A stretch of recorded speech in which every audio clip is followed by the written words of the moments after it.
जिस जीव का, जिस शरीरधारी का 7 दिनों के अंदर मृत्यु निश्चित है, उसको क्या करना चाहिए?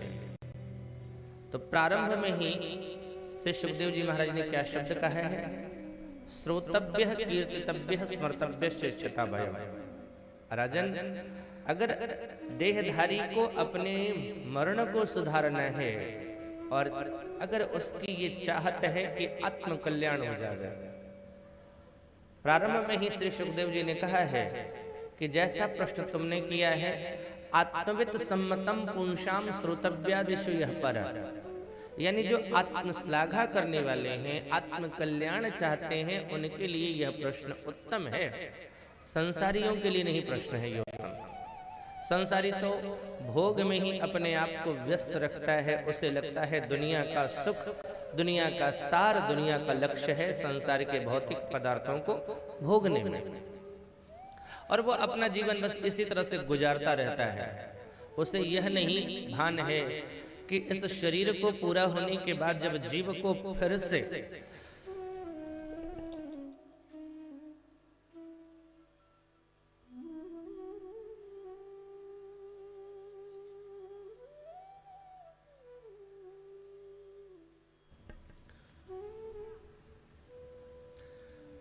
जब नया शरीर उसे मिलेगा, वो किस स्थिति में होगा, शायद उसे उसका भान नहीं है।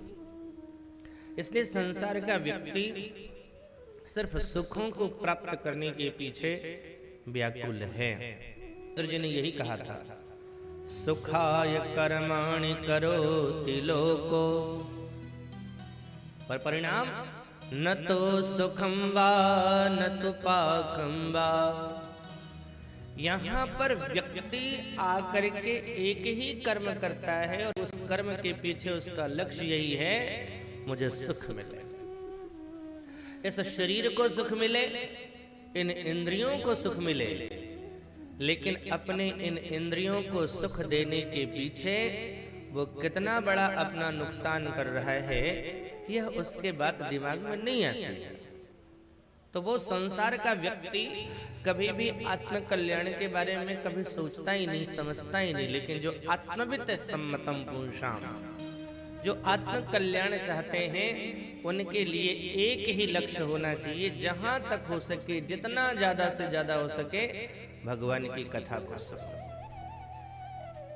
आप पूरी भागवत का सार निकालोगे साहब, तो चाहे जितने भी संतों का मिलन हो रहा है, जितने भी प्रश्न आ रहे हैं, उन प्रश्न के पीछे अगर संकेत मिलेगा तो एक ही संकेत है, जितना ज्यादा से ज्यादा हो सके भगवान की कथा सुनना चाहिए।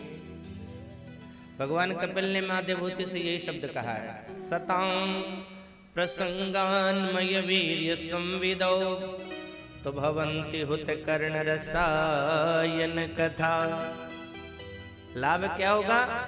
बोले तज्जो सणादास्त्रपवर्ग वर्त्मनि श्रद्धारतिर्भक्तिरनुक्रमिष्यति। भगवान की कथा एक ही काम करती है, हमारे हृदय में जो विकार बैठे हुए हैं, राग द्वेष हिंसा प्रतिहिंसा, ये जो विकार इत्यादि बैठे हुए हैं, उन विकारों को समाप्त करके प्रेम त्याग समर्पण और भगवान के प्रति भक्ति का भाव भरने का काम ये कथा करती है। मैंने पहले दिन भी कहा था, कथा का तात्पर्य क्या होता है? कथा शब्द का अगर हम अर्थ करते हैं तो क्या निकल करके आता है? कथयते इति वा कथा, यानी जो कही जावे वो कथा है। लेकिन अगर वेदांत का हम दर्शन करते हैं तो कम ब्रह्मम स्थापयति इति वा कथा, यानी जिन शब्दों के माध्यम से हमारे हृदय में ब्रह्म की स्थापना हो जावे, जिन शब्दों के माध्यम से हमारे हृदय में ब्रह्म के प्रति आस्था जागृत हो जावे, जो भगवान से हमें जोड़ देवे, जो भगवान से हमें प्रेम करा देवे, उन शब्दों का नाम है कथा। और रुक्मिणी जी ने यही किया, जीव को यही करना चाहिए। अच्छा, सिर्फ कथा सुन लेने से काम बनेगा क्या? मैं सदैव कहता रहता हूं, हम कथा में बैठे हैं महत्वपूर्ण नहीं है, खूब भीड़ बैठती है कथाओं में, हम कथा में बैठे हैं, महत्वपूर्ण यह नहीं है। तो महत्वपूर्ण क्या है कि कथा हमारे हृदय में कितनी बैठी। हम तो इतनी देर बैठ जाते हैं। अच्छा एक बात बोलूं, यहाँ मैं आज तक तो नहीं इन लोगों ने बोला था, लेकिन कल रात में जब ये लोग पहुंचे, रात में नहीं सुबह बोले ये लोग जाकर के, बोले महाराज जी क्या हो गया आपको। मैंने कहा क्या हुआ। बोले कथा शुरू होती है 6 साढ़े 6 बजे, हम लोग बैठते हैं 5 बजे, और आप ऐसा कोई दिन नहीं होता है जो 11 बजे से पहले पूरा करते हो। किसी दिन 12, आज तो आपने 12 बजा दिया। ये 6 घंटे कौन कथा होती है। आप तो 3 साढ़े 3 घंटा कथा करते थे। तो मैंने इनसे यही कहा कि मैं सोच करके बैठता हूँ कि 10 बजे तक पूरा कर लूं, लेकिन होता नहीं है। आज भी अचल जी कह रहे थे कि 10 बजे तक पूरा करना है। अब ठाकुर जी जाने, मैं नहीं जानता कब तक कथा होगी, ये मुझे नहीं पता। लेकिन हम बैठे हैं कथा में, कितनी देर बैठे हैं कथा में, महत्वपूर्ण यह नहीं है। महत्वपूर्ण क्या है, हमारे अंदर कितनी मात्रा में कथा बैठी। हमने जिन शब्दों को सुना वह हमारे जीवन में उतरे या नहीं उतरे। अन्यथा अगर हमारे जीवन में वो सूत्र नहीं उतर रहे हैं साहब, तो हमारे कथा में बैठना किसी काम का नहीं। इस कथा में बहुत सारे कीड़े मकोड़े भी उड़ रहे हैं, मच्छर भी हैं। उन्हें क्या लाभ मिल रहा है इस कथा से। और अगर हम भी चुपचाप ऐसे ही बैठ करके, अच्छा एक बात और देखता हूँ, जब तक कथा में बैठे रहेंगे मैं देखता हूँ श्रोताओं खूब सिर हिलता है। ठीक है, एकदम सही बात है, दुनिया बेकार है बस। लेकिन ये सारी बात यहीं तक रहती है। बस जैसे यहाँ से निकले, भूल गए राग रंग भूल गई सगरी, फिर 3 बातें याद रहती है, नून तेल लकड़ी। उसके आगे फिर नहीं कुछ।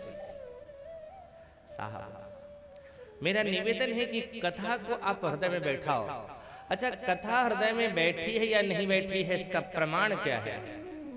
इसका प्रमाण यही है कि जब आपको भगवान से प्रेम जग जावे, भगवान अपने लगने लगे और ये संसार पराया लगने लगे, संसार का भोग रोग लगने लगे, संसार से वैराग्य होवे और भगवान के चरणों से अनुराग होवे, भगवान से प्रेम अगर जग जावे तभी कथा श्रवण सार्थक है। प्रारंभ में ही सुख जी महाराज ने ये शब्द कहा है, विश्वक्सेन कथा सुया नोत्पाद्येद यदि रति तो श्रम एव ही केवल। हमने सब कुछ किया, व्रत किया, अनुष्ठान किया, एकादशी भी करी, खूब भक्ति करी, खूब यज्ञ में गए, परिक्रमा करी, खूब कथा सुनी, लेकिन भगवान से प्रेम ही नहीं जगा।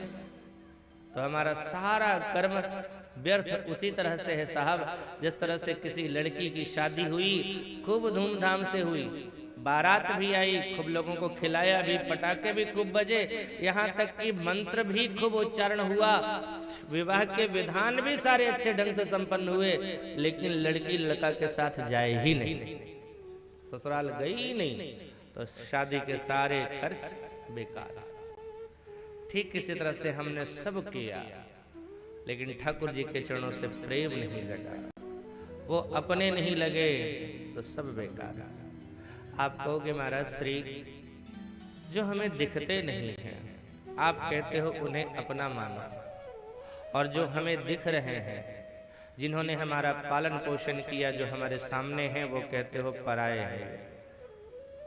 संभव है जो दिखता नहीं है उसे अपना मानना, और जो है उसे पराया मानना?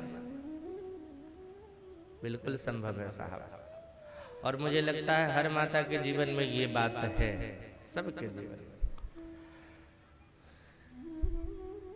किसी लड़की से पूछो जिसका विवाह नहीं हुआ, तेरा घर कहाँ है, तो क्या कहेगी?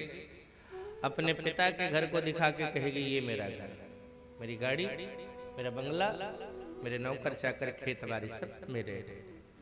अब उसी लड़की का ब्याह हो जावे, विवाह हो जावे, अब वही 40-50 साल की हो जावे, फिर उससे कन्या अपने पिता के घर को दिखा के कहती थी ये मेरा घर, वही अब पति के घर को दिखा के कहती है ये मेरा घर। पिता का घर, बोले तो पराया। 2-4 दिन के लिए आ गए, कोई फंक्शन हुआ तो कुछ आ गए, उसके बाद बोले पिताजी भैया आपको जाना है, क्यों? बोले वहां भी बच्चों को देखना रहता है, अभी तो पराया है। अब बताओ, जहां जन्म लिया, जहां पालन पोषण हुआ, जहां शिक्षा संपन्न हुई पूरी, सब कुछ जहां है हमारा जीवन, वही पराया लगने लगा। कब? एक रात एक ब्राह्मण ने हमारे हाथ को लेकर के किसी वर के हाथ में रख दिया। पिता ने उस हाथ पर हाथ रखा और कहा हमने अपनी कन्या का दान कर दिया है। जिसको देखा नहीं था, जिससे मिले नहीं थे, जिससे कभी बातचीत नहीं हुई थी, एक रात में ही अचानक वही अपना लगने लगा और बाकी सारी दुनिया पर आई लगी। बस ही ना जिंदगी। ठीक इसी तरह से इस जीव का हाथ जिस समय गुरुदेव पकड़ करके परमात्मा के हाथ में सौंपता है और कहता है सरकार ये तुम्हारी जीव है, तुम्हारे लिए है, और जब हमने अपना लगाव रखा भगवान से, उसी दिन से ये दुनिया पराई लगने लगेगी और भगवान अपने लगने लगेंगे। रुक्मिणी जी ने कथा सुनी। रुक्मिणी कथा सुन करके क्या करती है? देखो, कथा सुनने के बाद यही होना चाहिए। उन्होंने मन में क्या निर्णय लिया? मेरा जीवन जुड़ेगा तो कृष्ण से जुड़ेगा, अन्यथा किसी और से नहीं जुड़ेगा। और ये सिर्फ सोचती ही नहीं है, बल्कि उसके लिए प्रयत्नशील भी रहते हैं। कथा सुन करके हम भी सोचते हैं भगवान का दर्शन हो जाता, लेकिन कुछ करते नहीं। जब तक कथा चलती रहती है तभी तक ये बात सोचते रहते हैं। हमने जीवन में सब कुछ सोचा, लेकिन ये जीवन जिसके लिए मिला है उसके लिए कभी नहीं सोचा। घर नहीं बना है उसके लिए खूब परेशान है, बेटे की नौकरी नहीं लगी है उसके लिए खूब परेशान है, बेटी का ब्याह नहीं हो रहा है उसके लिए खूब परेशान है, संतान को प्राप्त करने के लिए खूब परेशान है, दुनिया के सारे कार्य को करने के लिए परेशान है, सिर्फ भगवान को पाने को छोड़कर। भगवान की भक्ति, भगवान का जिस परमात्मा ने हमें 24 घंटे दिया, उसके लिए हम 24 मिनट तक नहीं निकाल पाते। और अगर किसी से कहा जाए ना भजन क्यों नहीं करते, क्या दिया है भगवान ने, तुरंत ही हो जाता है। फिर कुछ लोग कहेंगे मरे के तो फुर्सत नहीं, कहाँ भगवान। जब मौत आएगी तुमसे पूछेगी क्या कि तेरे पास समय है या नहीं। 60 वर्ष में तुमने जितनी कमाई करी है वो सारा धन पैसा कभी मौत को दे करके कहना मुझे 60 दिन के लिए और जिंदगी दे दो, नहीं काम आएगी ना। 60 दिन क्या, 60 घंटे नहीं मिलेंगे साहब। 60 घंटे भी जाने दो, 60 मिनट 60 सेकंड नहीं मिलने वाले। क्या काम की रह गई तुम्हारी कमाई। लेकिन भगवान अगर साथ में है साहब तो जीवन भी मिल सकता है। लेकिन हमने उस भगवान को कभी स्मरण ही नहीं किया। हमने दुनिया के लिए खूब अपने आप को तड़पाया, दुनिया के हो करके रहे, लेकिन कभी नहीं सोचा कि भगवान कैसे मिलेंगे। मैं पुनः निवेदन कर दूं, मैंने प्रथम दिवस भी ये कहा था, ये सब कहने का मतलब यह नहीं है कि आप घर द्वार छोड़ करके बाबा जी बन जाओ। नहीं साहब, मैंने कहा था केवट ने नहीं छोड़ा, गोपियों ने घर द्वार नहीं छोड़ा। केवट नौका की चिंता करता है, बच्चों की चिंता करता है, नारी की चिंता करता है। तन से, इस शरीर से देश की सेवा, समाज की सेवा, परिवार की सेवा करो, व्यवहार करो, जहां तुम्हारा कार्य है उसको करो, लेकिन मन को परम पति परमात्मा के साथ जुड़ करके रखो। मन इधर उधर नहीं होना चाहिए।